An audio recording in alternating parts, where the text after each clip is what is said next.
উনি দিদি ভাই। তুমি ওকে পড়াতে পারবে তো? জি আঙ্কেল, পারবো। গার্লফ্রেন্ড আছে? জি না দাদি।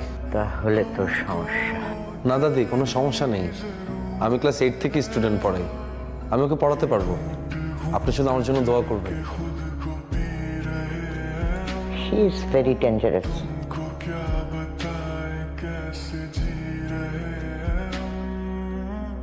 এই পেরেকটা এখানে কে রাখছে?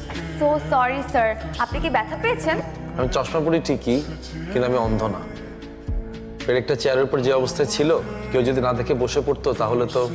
স্যার, আমাদের বাসায় পিচ্ছি পিচ্ছি কাজিনরা আছে তো, ওরা এত দুষ্ট, ওদেরকে না কন্ট্রোলই করা যায় না। ওরা মনে হয় ফাইজলামি করে রেখে গেছে। ও আচ্ছা, হতে পারে। স্যার, আজকে তো